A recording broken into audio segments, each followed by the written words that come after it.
My name is Sarah Davies.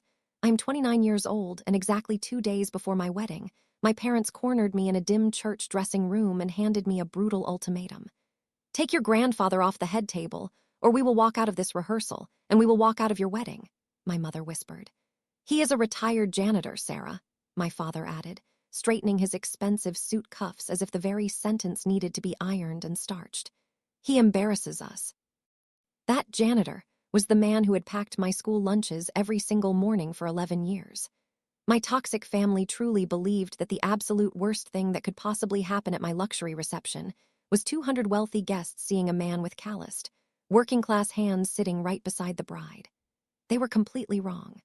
What happened when my father's billionaire CEO set down his crystal wine glass, buttoned his tailored jacket, and walked purposefully across that silent ballroom floor? I promise you, my parents never saw it coming, and honestly, even I didn't know the half of it. Welcome back to the Last Chapter Stories, the channel where dark family secrets finally come to light, and quiet people finally get their ultimate say. Every week, we share gripping stories about standing your ground with the very people who share your last name. If you believe that the people who actually raised you deserve the seat of honor, you are exactly in the right place. Drop a comment below, and be sure to subscribe, because this story does not end anywhere near where you think it does. Was just 7 years old the summer my parents packed up and moved to Philadelphia.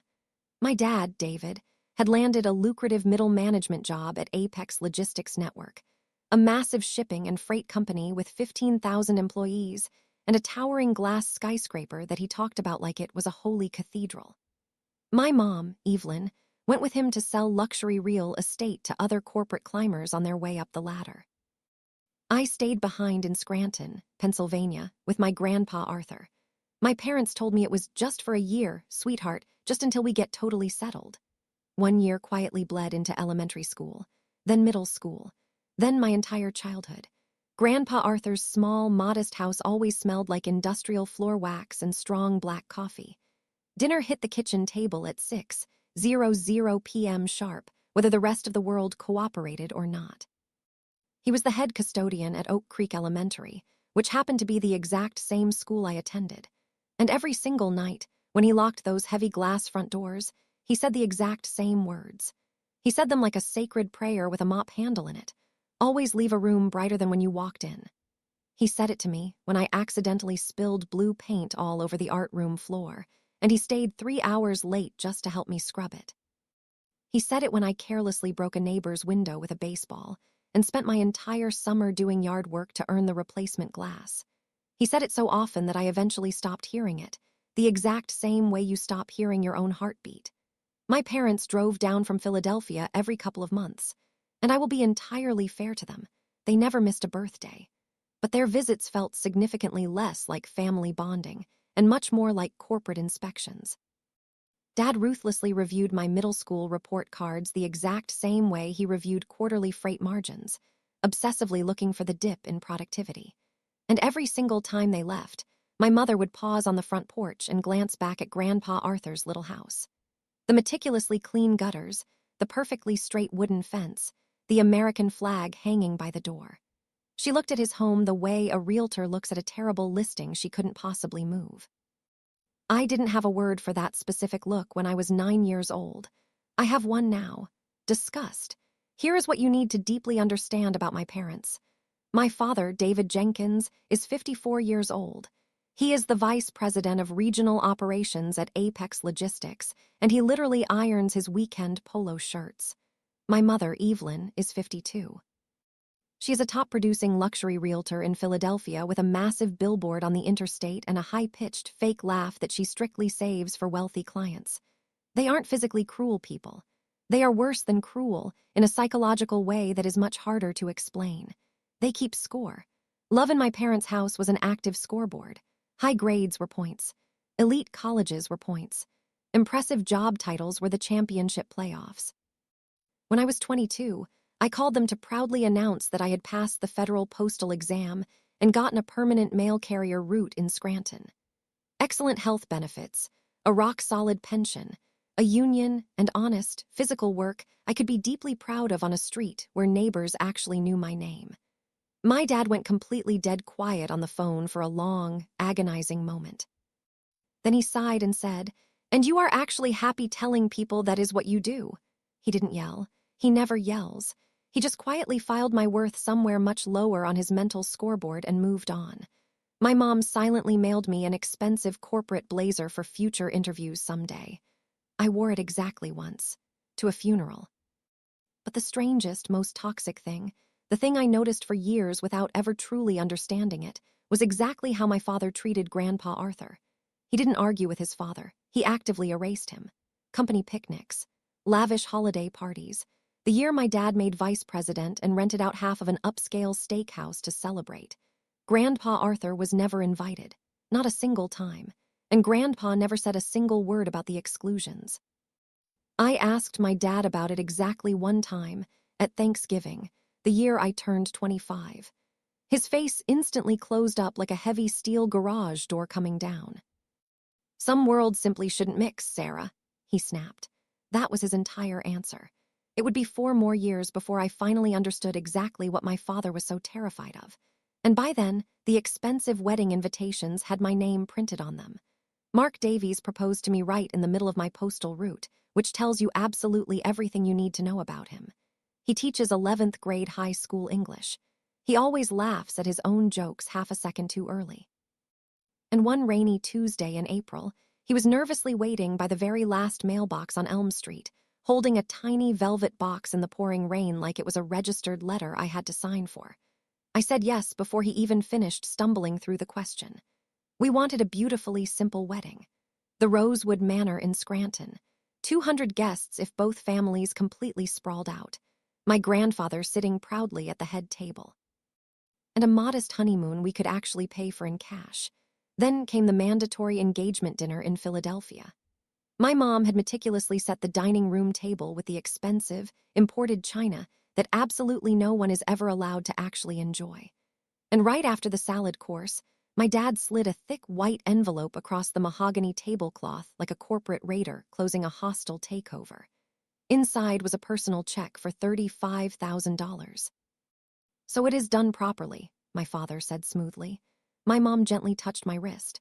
"Think of it as staging a house, honey. Weddings are just like luxury listings. Presentation is absolutely everything."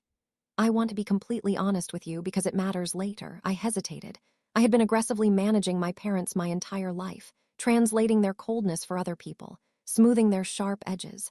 And some deeply exhausted part of me thought, just take the check, keep the peace. "You know how to handle them," so I softly said, "Thank you." I clearly stated that it would be a generous gift, not a controlling vote in the planning. My dad smiled and agreed a little too quickly. And then, while my mom was busy refilling the expensive wine, he slid a second item across the table. A heavy, monogrammed leather folder, the exact kind he carries into executive board reviews.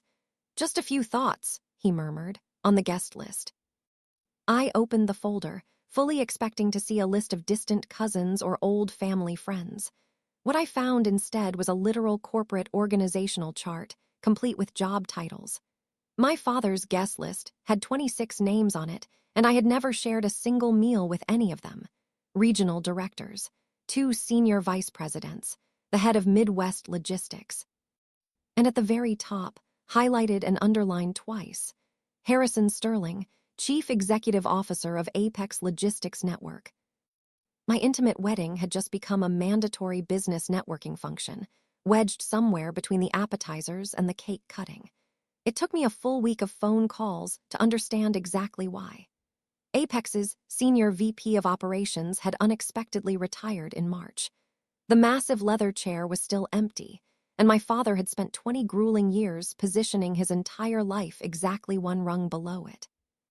A luxury wedding was the one social event where he could put a billionaire CEO, an open bar, and his own last name in the exact same room and legally call it family. I did what I always did. I compromised. I managed it. I gave up the live acoustic band I desperately wanted because my mom said guitars read as county fair. I gave up my local florist because my mom had a girl in the city. I kept telling myself that each surrender was small, that family piece was worth more than centerpieces, that I was keeping the important things. Mark watched me tragically negotiate away my own wedding, one defeated voicemail at a time. He finally sat me down and said gently, "Sarah, you keep calling it their event." I laughed it off. Then the official seating chart arrived. My mom emailed it on a Sunday night. It was heavily color-coded and professionally rendered, with Apex logistics executives strategically fanned around the dance floor like a Secret Service detail. I found Mark's parents seated at a decent side table. I found my college roommate wedged by the restrooms. And then I found my grandfather, the man who had patiently taught me how to ride a bike in an empty school parking lot. Table 14. Back corner, right next to the swinging kitchen doors, hidden completely behind a massive structural pillar where the professional photographers couldn't possibly reach. I called my mother before I had even finished scrolling. I kept my voice terrifyingly level because level is the only tone that works on Evelyn Jenkins. "Grandpa raised me," I said coldly. "He sits at the head table." My mom sighed. The exact, condescending sigh she uses on first-time home buyers who want marble countertops on a laminate budget. "Sweetheart, the head table is strictly for the wedding party and the hosts, and we are the ones hosting. It is just cleaner this way." Cleaner. I wrote that vicious word down on the back of an envelope so my brain would stop repeating it. When I drove over to Grandpa's small house that evening, he was out on the porch oiling the hinges of his screen door. Because in Arthur Jenkins' world, a squeaky hinge is a moral failing. I told him all about table 14. I was ready to scream and be angry for the both of us.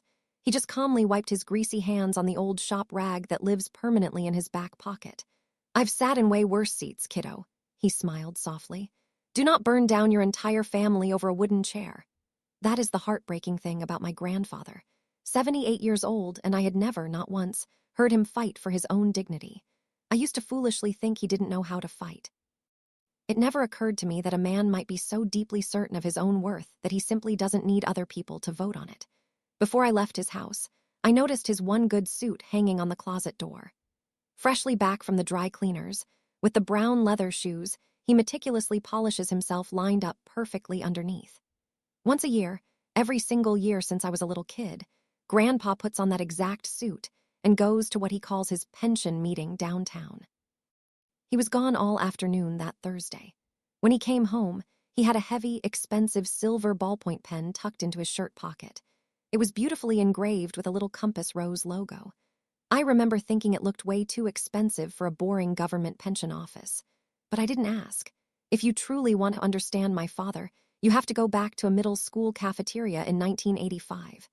I only know about this because of my Aunt Martha, my dad's older sister. Over coffee that week, while she was desperately trying to talk me into being flexible on the seating chart, she let the dark story slip. My dad, David, was 12 years old. Grandpa Arthur was the head maintenance man at the old Apex Regional Trucking Depot back then, and everybody at my dad's middle school knew it, because a town that size knows absolutely everything. One lunch period, a table of wealthy boys whose fathers wore expensive ties decided to have some cruel fun. They soaked a filthy rag from the school janitor's cart in the dirty water fountain, walked over, and dropped it dead center on my father's lunch tray, right on his food. One of the rich boys leaned in incredibly close and sneered, "Hey, Jenkins, your dad missed a spot." The entire cafeteria table erupted in laughter. Aunt Martha said my dad didn't say a single word.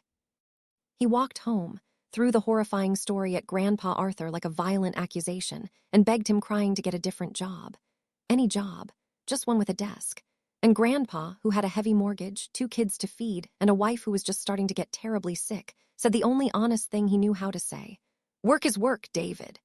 Martha swears my dad never, ever forgave that sentence. He aggressively mowed neighborhood lawns until he could buy clothes that nobody could laugh at. He was the very first Jenkins to ever finish college. He has spent 40 grueling years making absolutely sure that no one could ever drop a dirty rag on his tray again. I sat in that coffee shop, and my heart genuinely ached for a humiliated 12-year-old boy I had never met. But then I vividly remembered that the boy was 54 years old now, and the man he kept viciously throwing rags at was his own innocent father. That Sunday, my mom texted me, "Family meeting at our house. We need to discuss event presentation." The family meeting had an actual PowerPoint slide deck. I genuinely wish I were exaggerating. I drove the 2 hours to Philadelphia and sat rigidly at my parents' massive quartz kitchen island while my father literally clicked through a presentation titled, Davy's Wedding, Run of Show. Apex Logistics' little compass rose logo ghosted in the bottom corner of every single slide like a corporate watermark. There was a strict timeline. There was a photo protocol, which mostly meant which expensive backdrops my mom had pre-approved. And then, the second-to-last slide, written in clean, corporate font. Seating optics. Dad set down the plastic clicker and talked to me the exact way he talks to underperforming shipping terminals. Harrison Sterling, the CEO, would be seated exactly 14 feet from the head table. He bragged that every single director in the region would have a clear sightline to my chair. And 4 feet away from the bride, my dad said coldly, we will have a retired school janitor sitting in a cheap J.C. Penney suit. That is the story the company tells on Monday morning around the water cooler. That is the only story they will remember. I stared at him. Grandpa sits at the head table, I said, and my voice didn't shake, which I was incredibly proud of, because my hands under the counter were another matter. Dad looked at me the way he looks at a budget number that completely refuses to reconcile. Then he delivered the brutal sentence he had clearly rehearsed in the car, in the mirror, in the shower, for his entire life. People remember the mop, Sarah, not the man. My mother intensely studied her quartz countertop. It was $4,000 quartz, by the way. She would have wanted me to mention it. I slowly picked up my car keys and told them the seating chart was completely done being discussed. As I walked to the door, my dad called after me, as calm as a weather forecast. Then you had better pray to God that nobody asks him what he did for a living. I sat in my car in their pristine driveway for 10 full minutes before I trusted my shaking hands on the steering wheel. If you have ever had to aggressively explain to your own toxic family why the person who actually raised you deserves a seat at your table, tell me about it in the comments. I read every single one of them on my lunch break while parked in my mail truck. And hit subscribe if you're staying with me, because what my parents did at the wedding rehearsal still puts a tremor of pure rage in my voice. And what a stranger in a tailored suit did 2 days after that. Permanently changed every single thing my family believed about itself. My mother doesn't argue. She aggressively campaigns. Within a week, my cell phone was a buzzing switchboard of guilt trips. Aunt Martha called first, and the warmth from our coffee date had been completely replaced with corporate talking points. Your father has worked 20 years for this opening, Sarah. 20 years. It is one single dinner. One evening of your grandfather sitting somewhere comfortable. Do not cost your dad his one shot at that chair. I asked her if she remembered telling me the tragic cafeteria story. She stammered that this was completely different. And then she couldn't explain how. And then she suddenly had a casserole in the oven and hung up. My cousin texted me a massive paragraph about keeping the peace for the older generation, which was incredibly rich, considering the older generation in question was the one being shoved behind a structural pillar. Even my local pastor got a friendly call from Evelyn Jenkins about streamlining the family elements of the service. He told me about it with a raised eyebrow and bravely let her request die right there. God bless him. By Friday, I completely understood the shape of the trap. My parents weren't just lobbying for a seating chart. They were actively recruiting witnesses so that when I finally gave in, it would look like a family consensus instead of a brutal surrender. And here is the part that deeply scared me. It was actually working on me. I know how weak that sounds. But when every single phone call for a week aggressively tells you that you are the unreasonable one, you start doing terrible math on your own heart. Then Mark came home from parent-teacher conferences and mentioned, way too casually, that his mother had gotten a phone call from mine.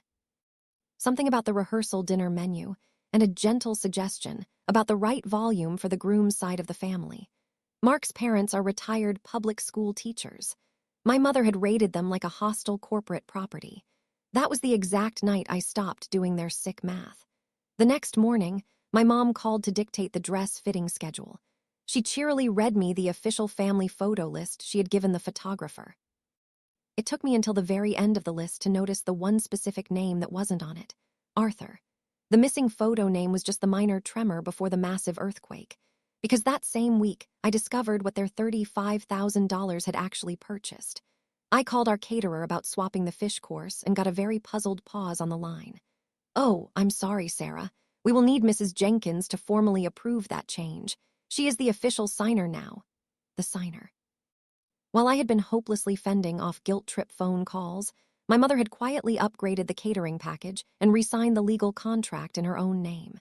It was the exact same with the photographer, whose brand new invoice listed a second shooter dedicated strictly to the corporate guests, which is a disgusting phrase I hope to never type again in my life. It wasn't technically theft. It was much neater than theft. Whoever signs, decides. My mother has aggressively said it about real estate my entire life, and I just never imagined I would be the property. I sat at my kitchen table that night with every single wedding document I had. Mark was grading essays across from me. I sorted the paper exactly like I sort the morning mail, which is to say, ruthlessly. Florist, theirs, caterer, theirs, photographer, theirs. And then at the very bottom of the pile, the venue, the Rosewood Manor, booked 11 months ago. Deposit paid directly from my personal checking account. One signature on the dotted line. And the signature was mine. I put my finger on the ink and left it there for a long while. My parents had successfully bought the flowers, the food, and the pictures. They had not bought the room. Mark looked up, saw my face, and slowly put down his red grading pen. "You've got that root look," he said. "What root look?" I asked.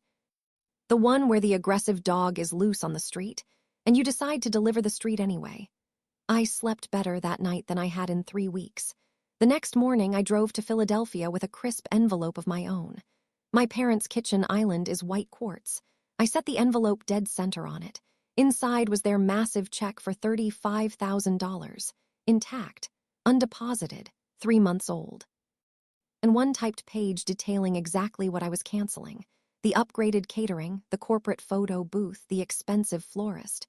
And what I was fiercely keeping: the Rosewood Manor, whose contract had my name on it, and every promise I had already made to the people I actually loved. My dad read the page like a horrific resignation letter. My mom stared at the returned check like it was a death certificate. "You cannot afford this luxury wedding," she hissed. And she wasn't wrong. "The new wedding will be one I can afford," I replied calmly. Which was the entire point of weddings back when they actually meant something.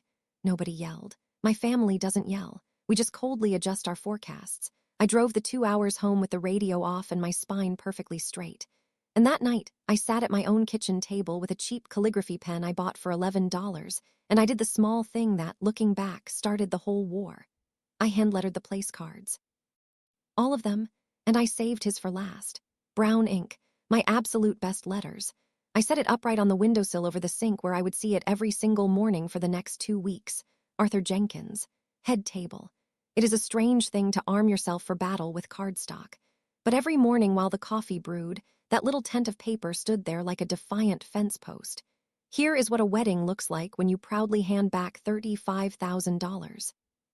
The expensive live band became a retired music teacher named Gloria, playing the hall's old upright piano. The massive fern wall became garden roses cut from 3 different backyards on my postal route.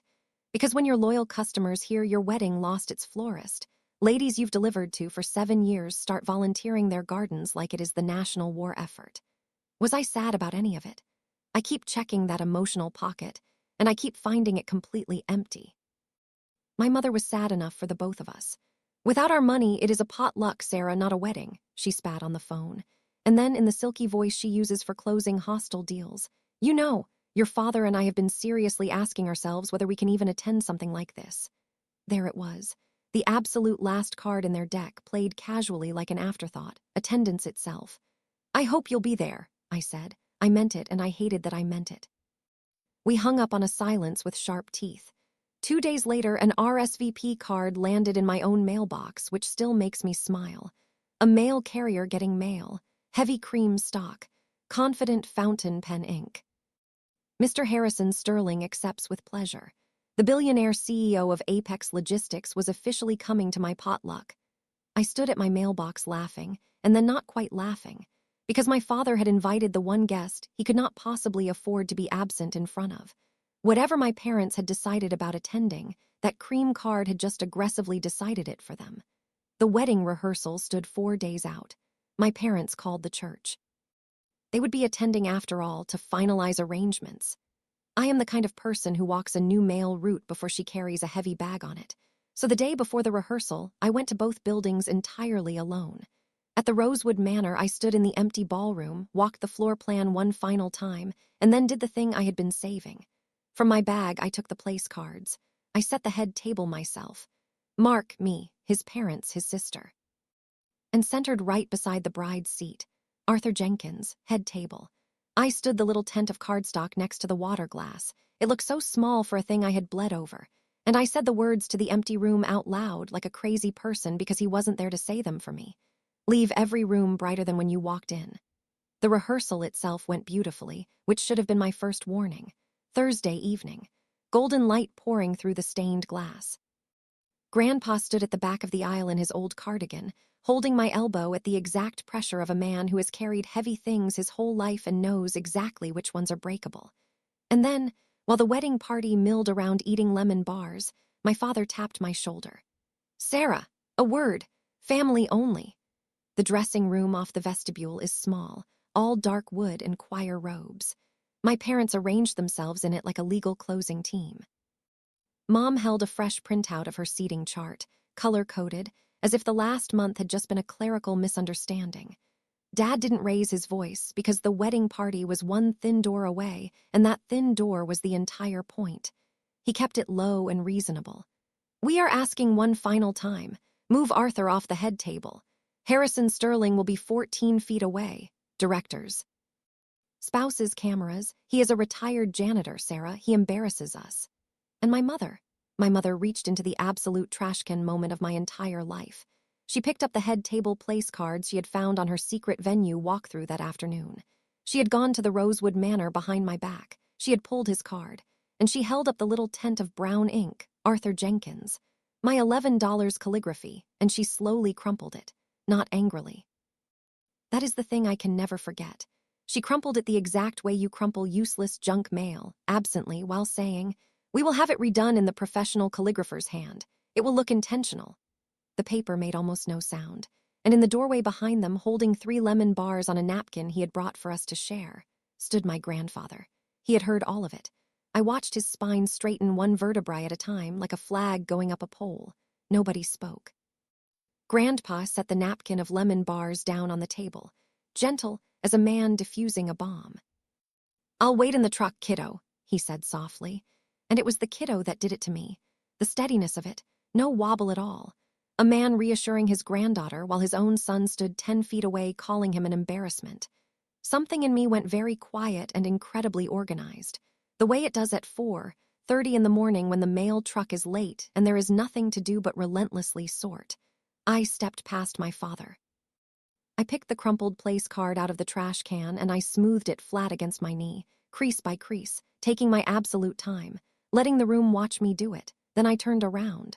"Seat is his," I said. "It is not on the table, Dad. He is the table. He's the only reason there is a family at this wedding at all." My father started to say something about corporate perspective. I cut him off. "If you walk out of this church tonight, that is yours to do. But then you come Saturday as regular guests. No run of show, no photo protocol, no seating optics. You tried to buy a better version of this family for $35,000. And when I handed the check back, you started violently spending relatives instead. The version you want isn't for sale." The dressing room door had drifted open. The wedding party stood frozen in the vestibule, and I let them stand there because my parents taught me that witnesses change behavior. And for once, the lesson was working for me. Dad buttoned his suit jacket. One button. The universal tell of a corporate man ending a meeting that has stopped going his way. "Then enjoy your potluck," he said. They walked past the pastor, past the wedding party, and the big oak door swung shut behind them with a boom like a judge's gavel. At 11:04 p.m. that night, my phone lit up. A text from my mom: "We will attend on Saturday, for appearances. We owe your father's company that much." I read it 4 times. By the 4th, I was almost grateful because it was the most honest sentence my mother had produced all year. They came back for the audience. The exact same audience they had left for. The Saturday of my wedding was one of those crystal blue October days, and my parents were there. 3rd pew, right side. Dressed impeccably, wearing the fake smiles they wear on Mom's real estate flyers. And then I stopped looking at them.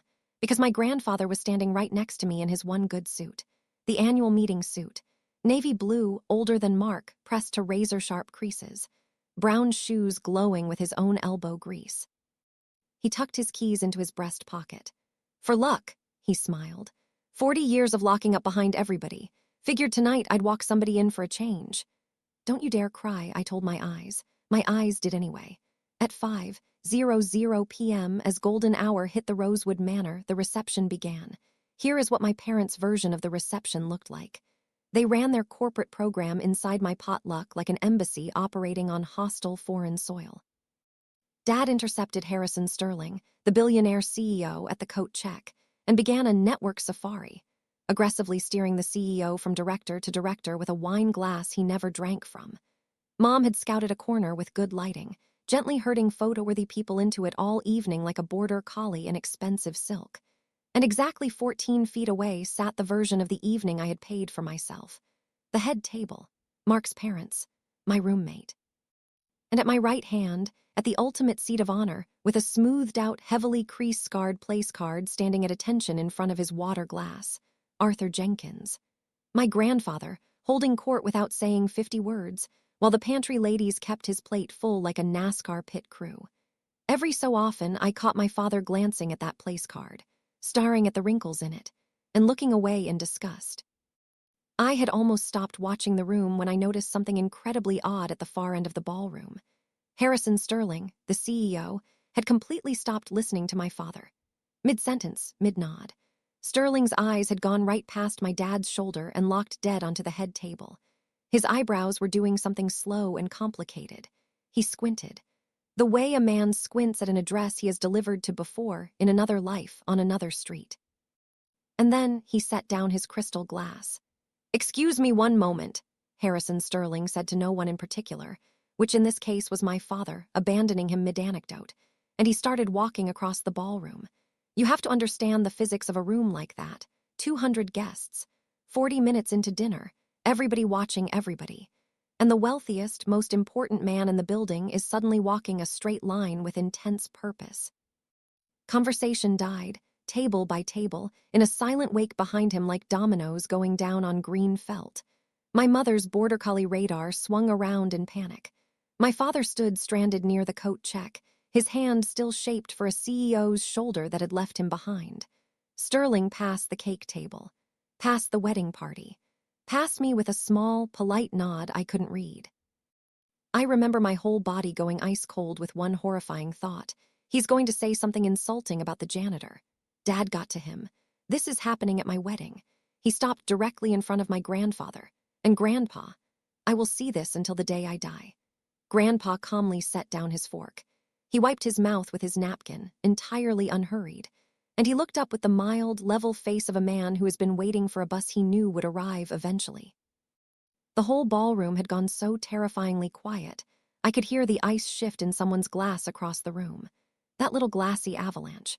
Gloria lifted her hands off the piano keys and left them hovering. Harrison Sterling, Chief Executive Officer of Apex Logistics Network, 15,000 employees, slowly buttoned his tailored jacket. He drew himself up straight, the exact way men his age do when they are about to say something they consider historic. If your heart is pounding right now, mine was beating out of my chest. I was standing in the middle of it in a white dress with absolutely no idea what was coming.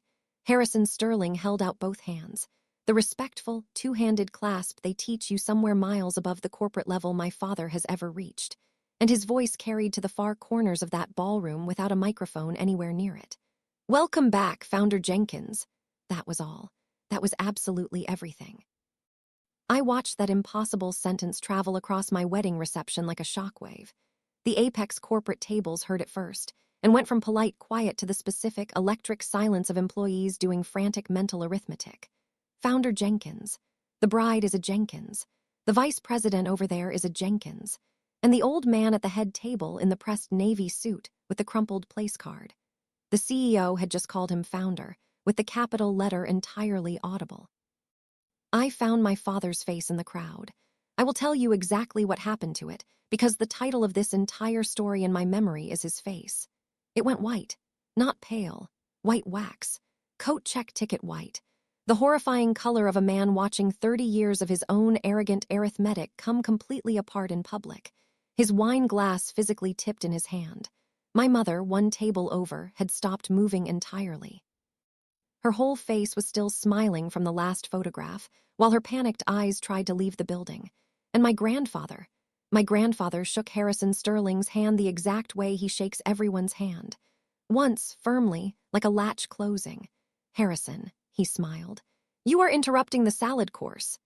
The billionaire CEO of 15,000 employees laughed like a giddy schoolboy, asked if he might join the table, and sat down across from my roommate. The rest of the room stayed on its feet inside its own skin, and my father started speed walking toward the head table. What the room got next was not a speech.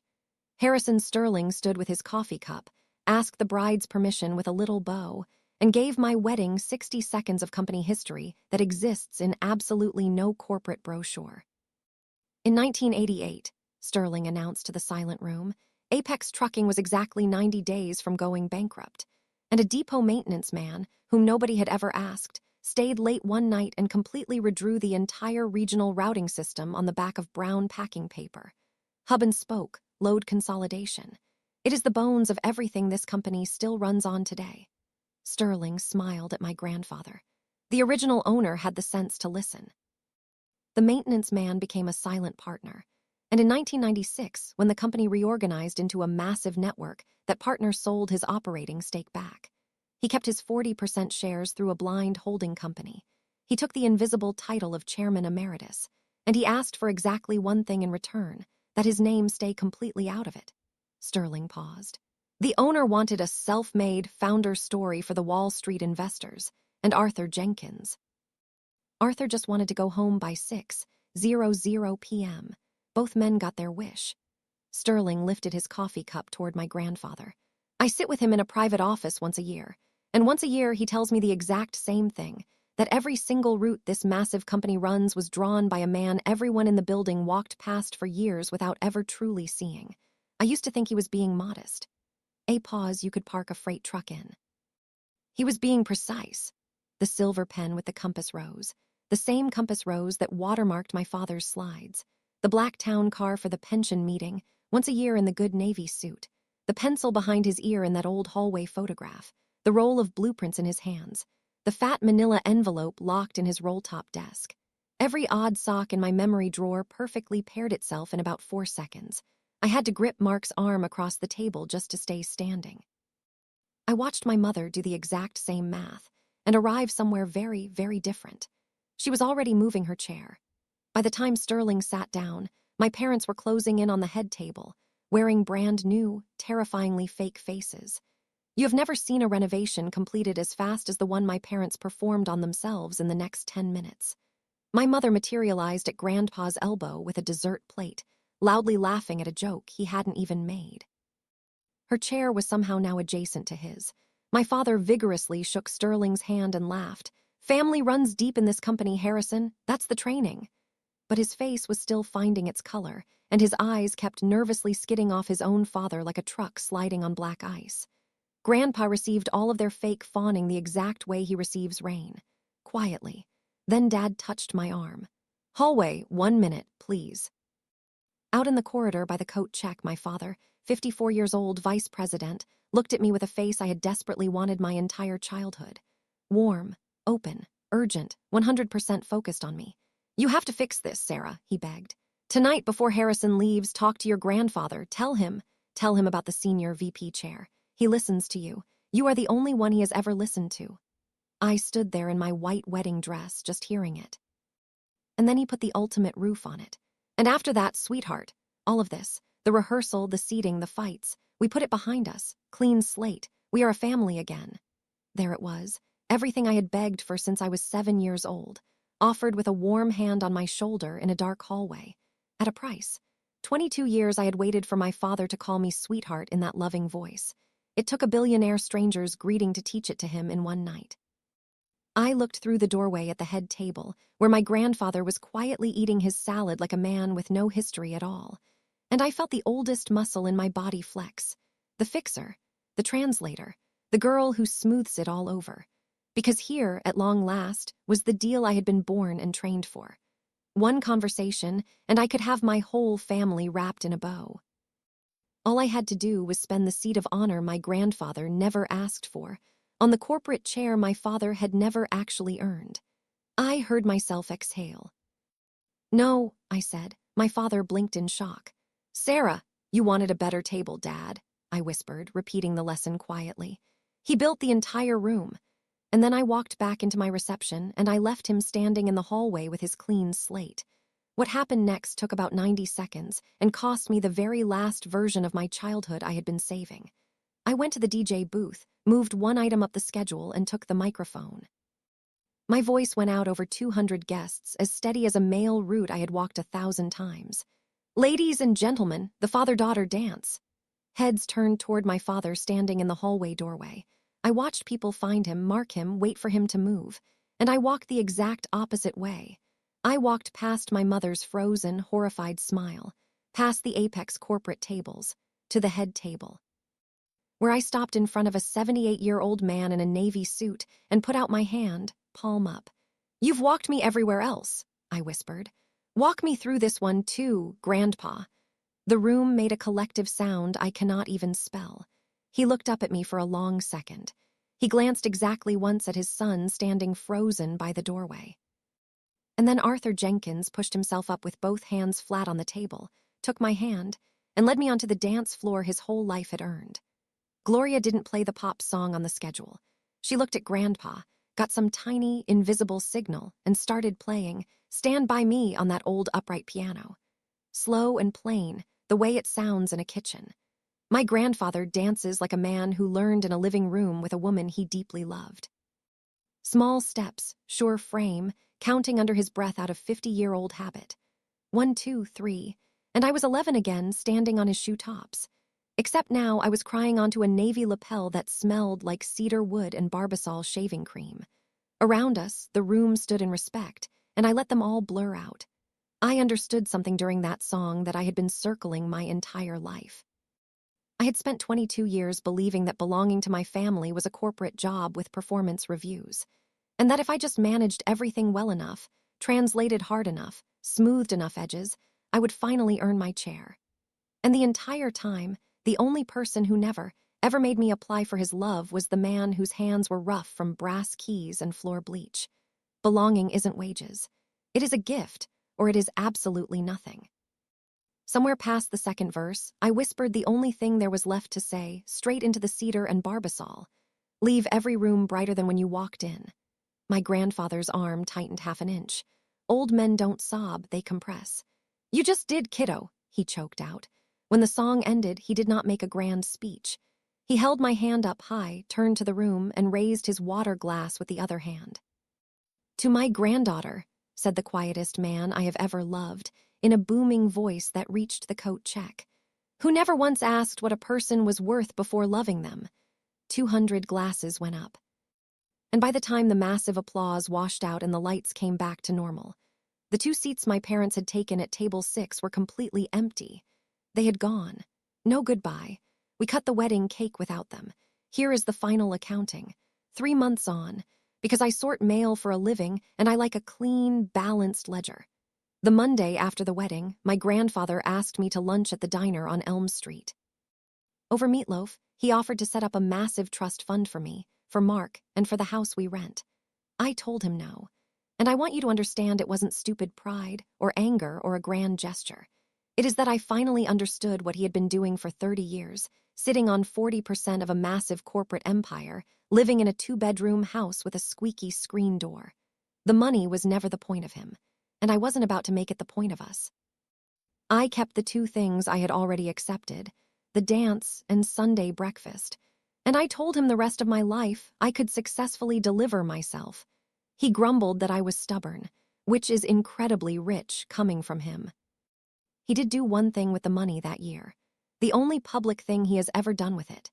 That spring, the school district announced the Evelyn Jenkins Scholarship, a full-ride college tuition every single year for the graduating kids of the district's custodians, cafeteria cooks, bus drivers, and groundskeepers. He made them promise not to put his face on any of the paperwork. As for my father, nobody fired him. That is not how corporate reality works. And honestly, it is a better punishment this way. David Jenkins still parks in the exact same spot at Apex Logistics and works one frustrating rung below a massive chair he will probably never sit in now. Nobody punished him. The stories simply got around the water cooler. The rehearsal, the walkout, the reception, and it turns out seating optics were the one thing he was actually right about all along. He sent me an email in November, 2 pathetic lines, no subject, I didn't know. That's not an excuse. I have read it more times than I will ever admit. I haven't answered it yet. The door isn't locked. It is just not my job to hold it open for them anymore. And it never was. My mother mailed us a heavy crystal picture frame for Christmas. The card was signed Mom and Dad in her flawless, open house cursive. I did actually use it. The photo I chose to frame is the one Mark's cousin took from the edge of the dance floor. An old man in a navy suit, mid-turn, laughing, and a bride on his arm looking up at him like the whole room was his. Because it was. It always had been. On the windowsill above Grandpa's kitchen sink, flattened safely under a jelly jar full of pens, there is a small rectangle of cardstock with a deep crease scar running right down the middle. Brown ink, my best letters. He kept it. My grandfather owned 40% of an empire for 30 years and never once used it to buy a person. And my father chased a meaningless title for 30 years and nearly sold his own daughter for one. So if you take anything from my wedding, take this. The seat of honor was never about what either man financially had in his bank account. Because human dignity isn't the shiny nameplate on your office door. It is what you leave behind in every single room you are trusted to clean. That is my story. A crumpled place card, a billionaire CEO on his feet, and one father-daughter dance that told the absolute truth out loud. If someone in your toxic family ever mistook a job title for a person's actual worth, tell me that story in the comments. I read every single one. And tell me this, who has truly earned the head table at your wedding? Subscribe to the last chapter stories for more quiet people who finally get their say. I will see you in the next one.